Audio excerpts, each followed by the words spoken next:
Hello, ladies and gentlemen. Today I'd like to talk to you about a new type of powerlifting competition.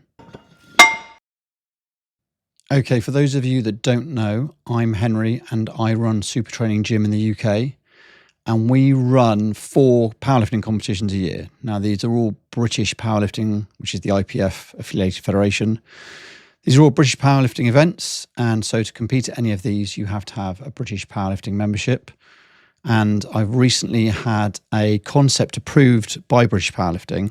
I'm going to go through that with you today. So here we have the powerlifting team event. And here's a brief summary of everything, and then I'm going to go through each point in a bit more detail. So in this type of event, you have teams, and they compete over the 3 lifts. Each team has 3 members. And each team must be mixed. So that's either 2 men and 1 woman or 2 women and 1 man. You're not allowed any other coaches or handlers in the warm-up area to help out. So all the spotting and loading and putting in of attempts has to be done between the 3 of you, the 3 in the team. And each member of that team is designated to one of the lifts. So each one of you gets to specialise in either the squat, bench or deadlift. The scores for each team member will be calculated using the member's weight and sex using the IPF formula. So obviously there is a coefficient which is used in the IPF to calculate a score based on what you've lifted, whether you're male or female, and how much you weigh.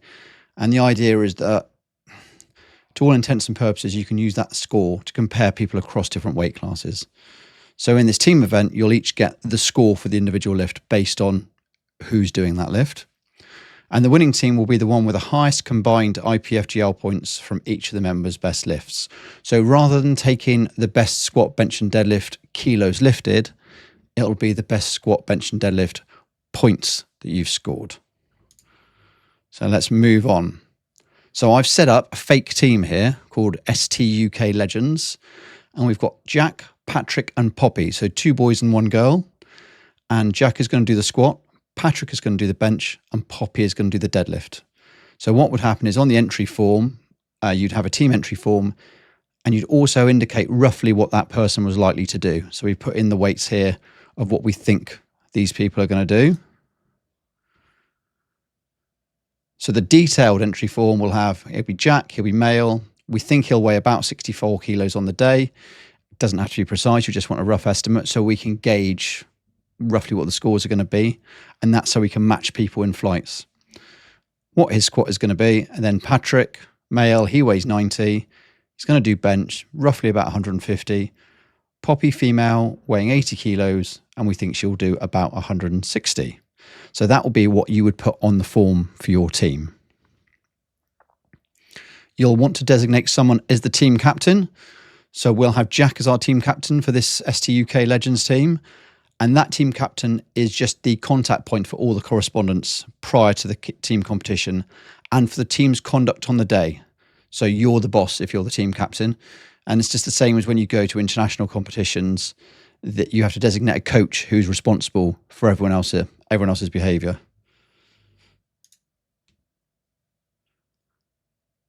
So each team can make changes up until 2 weeks before the competition.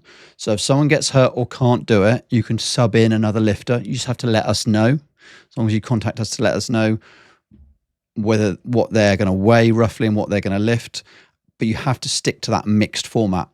So if you've got 2 men and 1 woman, and it's the woman who drops out, you must bring in another woman.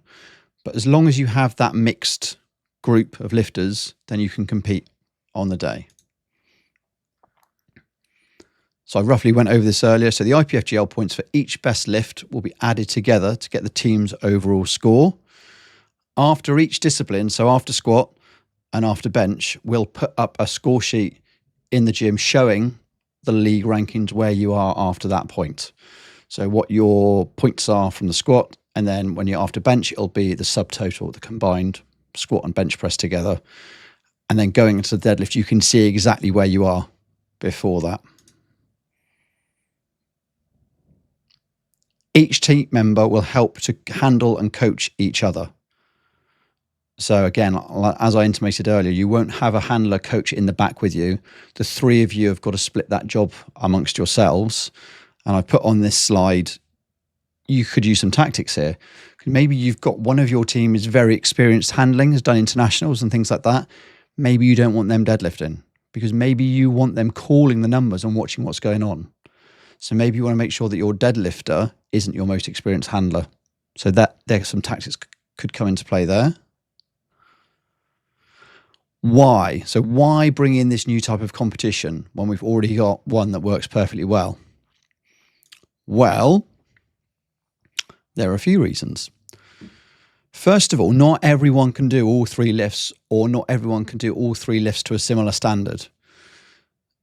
So if you've got someone who they can't squat, they've got a long-term knee problem, every time they go heavy in the squat, they hurt their knee. Could be something like a tendinopathy, which is always flaring up. They've got a degenerated tendon. But deadlift and bench, they can do just fine. They can push those two really quite hard. And bench, obviously you've got bench only, but you haven't got deadlift only comps. Not in British powerlifting, not a standalone. So maybe you just want to do a deadlift. Well, you can set up a team with someone who squats and benches and you can turn up and deadlift. Maybe you just squat. Maybe you've got a lower back problem where you can't hinge very well, but going into a deep squat's fine. Maybe you want to turn up and just do the squat and get two other team members. So the idea is that we could hopefully open up the sport of powerlifting to a population that maybe hasn't done a competition before, out of opportunity more than anything else. They've never had a chance to compete, and maybe competing in a team will lessen that the scariness of a competition as well. So the next point is that teamwork side of it. It's an individual sport, and if you've done individual sports, I've mostly done individual sports in my life, it is nice occasionally to have a team atmosphere. So I used to do athletics, and one of my favourite events was the 4x1, because one of the only chances you get as an athlete, normally you're a member of a club and you'll be training with these guys week in, week out, and then you're always against each other when you get to the comp. But in a 4x1, you can work as a team, and it was always enjoyable. And powerlifting does miss that out. You might have your coach or handler, but that's it. And that relationship isn't always of a perfect team. You've got a hierarchy there. So you could have three lifters all working together. It could be mates. It could just be people in the gym that you know, but it brings that teamwork element in. And the third point we have here is there's no weight classes. So obviously federations like the IPF, they have to pick arbitrary weight classes. It has to be done in all weight class sports. You've got to pick those lines that separate. But a lot of people will be sitting in between those naturally.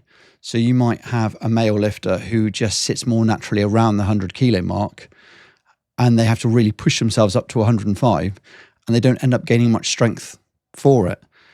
In a competition like this, you're getting your IPF score, your coefficient comes off what you weigh on the day. So it's obviously a boost to be lighter and lift more, but you're not going to be competing against people that are heavier in the same weight class. You're in your own weight class of 1. So what you weigh on the day is that. You don't have to cut weight if you don't want to. You don't have to push yourself into a class. So it takes away that division, that stopping line between weight classes. So if this worked and there was enough support for it, because you're only doing one lift, there is a chance to compete multiple times a year. It's a lot less stressful on the body to be peaking for one lift than it is obviously to be peaking for 3. You've only got to speak to people who've been around the sport for a while to know that it's rare to get all 3 lifts bang on for a competition. When you're only training for 1 to peak, it's a lot easier, and therefore we could set up a league. So if this worked, we could have competitions held regularly throughout the year. Doesn't all have to be at Super Training, it could be other places, and we could come up with a league table where you are adding up those events and placings, and the teams move up or down the league depending on where they come. So that would be great. And obviously that is if this thing worked perfectly, but we'd be in that position to have a nice league table, and you've got competition between teams then. So this has been approved by British Powerlifting to go ahead. And my suggestion was that we run a test event at Super Training, but I'm only going to do that if it's something that everyone wants to do. Because obviously I've come up with this idea and laid it out, And I've bounced it off people near to me who've given me good feedback and they think it'll work. But if we don't get enough people entering, it's just a non-starter. So I'm going to put this video out there and just get the feedback from you guys. So comment on the video or message. I'll leave links in the description to our social media accounts where you can message us and let us know what you think. We've got a large email list of ex-competitors we'll send a link to this video out to, so you guys can let me know. Discuss in the comments if you've got any other opinions.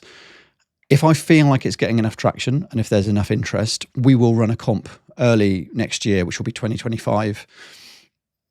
Maybe March, April time. I mean, there's no great time in the year that doesn't conflict with things because there's so many comps these days. So we've just got to pick a time and run it. So we'll pick a test event, probably just do it over one day and have an AM and PM groups. But obviously for each team, you need 3 people. So you need quite a lot of people. What do you think? Do you think this could work? Would you enter it? Would you join it? Would you set up a team? Let me know. If everything goes well, we'll be running our fast comp soon and I'll keep you all updated here. Thank you very much.